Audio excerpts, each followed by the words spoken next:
Это, с позволения сказать, книга. Это даже не книга, а брошюрка. Она у меня, собственно, с детства. Издание 60-го года. Давайте поглядим, что происходит в отдельно взятой жалобной книге, лежащей на железнодорожной станции. Которая книга, безусловно, есть отражение всех подобных жалобных книг. А стало быть и нравов тогдашнего провинциального общества. А написано это в 1884 году, 137 лет назад. Казалось бы, это просто пропасть между сейчас и тогда. Но, как показывает нам история и художественная литература, люди слабо меняются.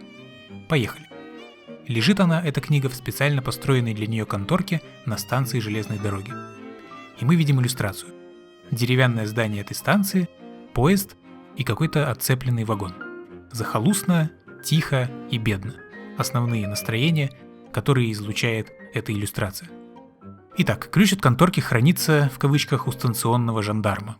На деле же никакого ключа не нужно, так как конторка всегда отперта. Это вот пример такого формального правила, которое не исполняется. Покупатели без перчаток не обслуживаются, написано на дверях пятерочки, а они, разумеется, обслуживаются. Вот в этом вся Россия. И жизнь происходит параллельно закону. Раскрывайте книгу и читайте. «Милостивый государь. Проба пера». Вопросительный знак я не читаю, потому что он, очевидно, добавлен просто, чтобы еще что-нибудь написать. И это показательно, потому что вся эта фраза, она отражает полное отсутствие фантазии и какой-то мысли у автора. Все, что он из себя выжил, «милостивый государь». Это стандартное начало официальных обращений того времени. То есть кто-то подошел к этой конторке, взял перо и решил проверить, пишет ли оно. У него нет никаких жалоб, но поскольку в ожидании поезда делать на станции особо нечего, то почему бы не развлечься жалобной книгой? Он взял ее, открыл, книга пустая. Что же делать? Сделать первую запись.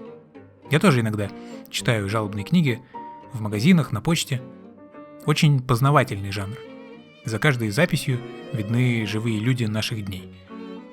Дальше. Под этим нарисована рожица с длинным носом и рожками. Прикольная рожица, характерная. Эти же рожицы изображены под номерами страниц, причем каждая уникальна. Под рожицей написано: «Ты картина, я портрет, ты скотина, а я нет, я морда твоя». Это смешно. То есть это как бы прямая речь этой рожицы. Она обращается к любому, кто это читает. Ну что же, это грубость, конечно, но, на мой взгляд, в меру остроумная.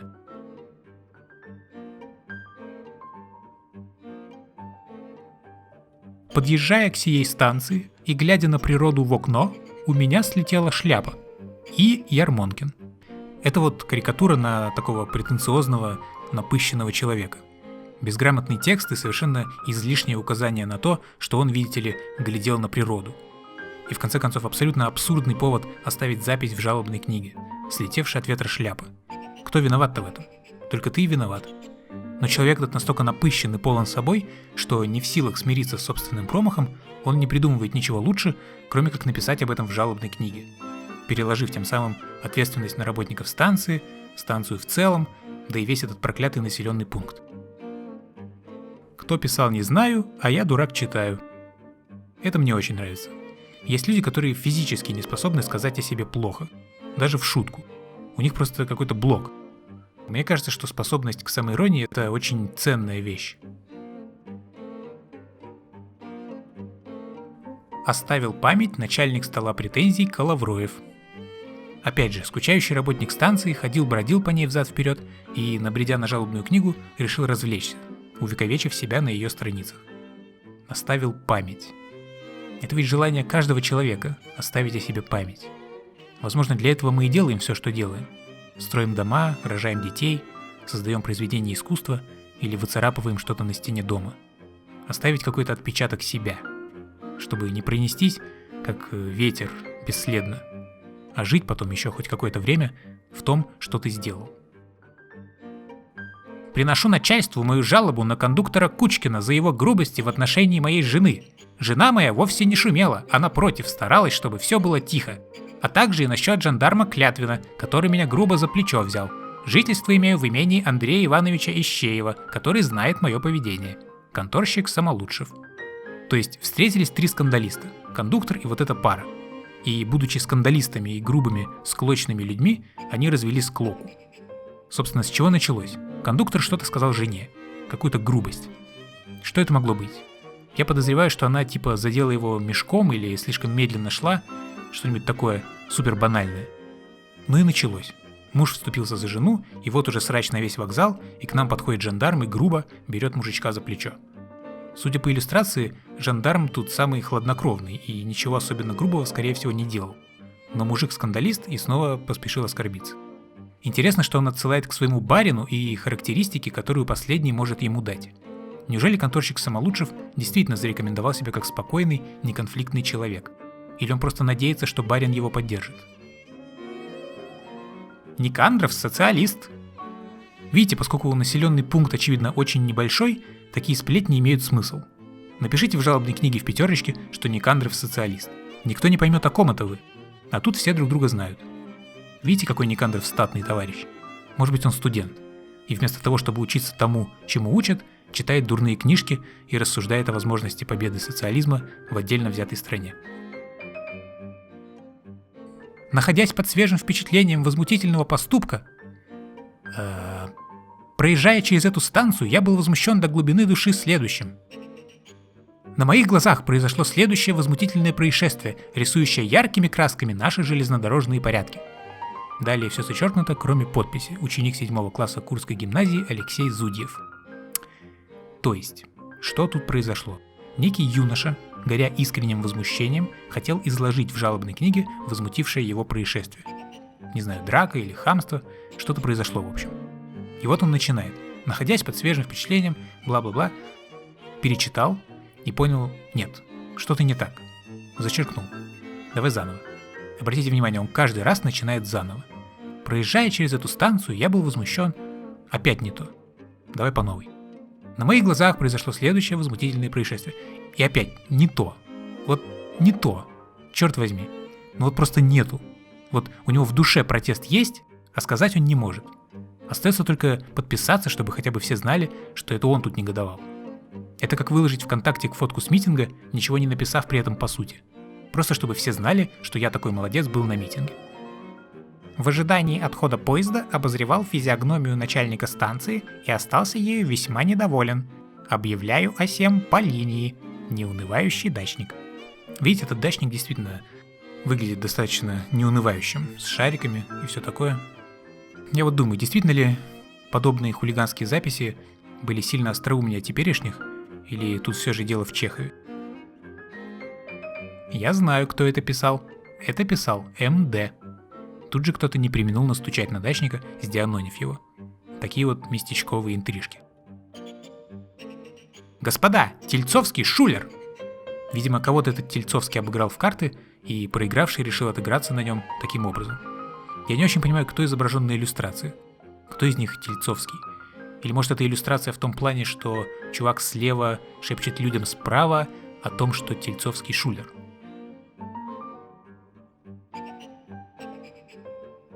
Жандармиха ездила вчера с буфетчиком Костькой за реку. Желаем всего лучшего. Не унывай, жандарм. Опять же, маленький населенный пункт, все друг друга знают, и знают в том числе, что жандарму изменяет жена. Возможно, это тот самый жандарм, грубо взявший за плечо Самохвалова. Чё говорить? Вопрос о том, как обращаться со вскрывшейся информацией о чужой измене, это вечный вопрос. В смысле об измене, произошедшей в чужой семье. Есть мнение, что если ты об этом расскажешь, то они все равно помирятся, а вот ты станешь врагом семьи номер один. Так или иначе, неизвестно, прочитает ли жандарм эту запись, и может быть лучше, если не прочитает. Может быть, так будет лучше.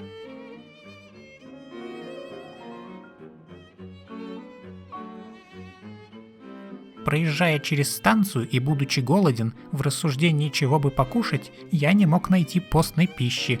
Дьякон Духов. Какой милый батюшка. Посмотрите на него. Мало того, что голоден, так еще и под дождем сидит. Как будто ему нравится страдать. Все это испытания, посланные ему Богом. А мог бы пойти в буфет и поесть яичницу с котлеткой. Лопай, что дают. Кто найдет кожаный портсигар, тот пущай отдаст в кассу Андрею Егорычу. Господи, посмотрите на это бурчание.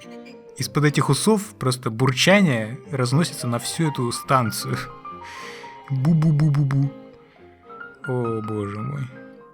Абсолютное бурчание. Так как меня прогоняют со службы, будто я пьянствую, то объявляю, что все вы мошенники и воры. Телеграфист Козьмодемьянский. То есть он не признает, что пьянствует. Но ведь это объективный факт. Ты либо пьянствуешь, либо нет.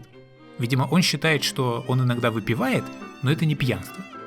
А вот в том, что они мошенники и воры, он уверен. Ведь, работая телеграфистом, он насмотрелся на здешние порядки. Просто мошенничество и воровство попробуй докажи. А пьянство вот оно, у всех на глазах. Поэтому он уволен, а они нет. Добродетелью украшайтесь. Добродетелью украшайтесь. То есть, этот товарищ с больным зубом, или что с ним не так, он призывает нас быть хорошими, по сути. Не одежда красит человека, а добрые дела. Это интересная запись для жалобной книги.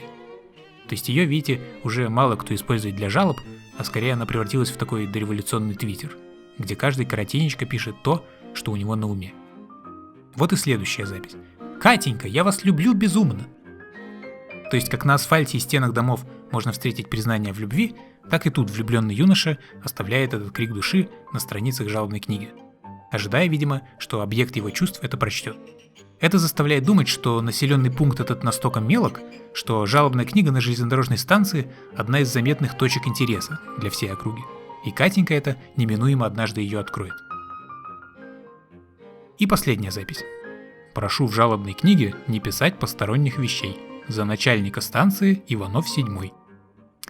Во-первых, что это за фамилия такая 7? Он что, царь? Или он 7-й начальник станции? Во-вторых, видите, за начальника станции.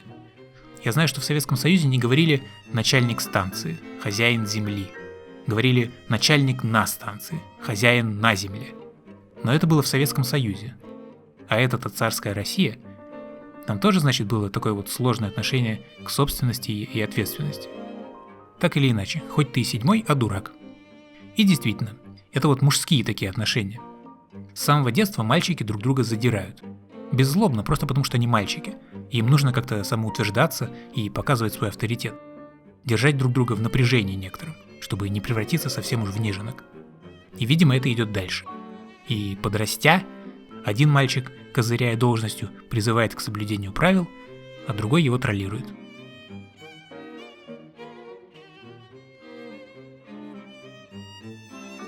Такие дела.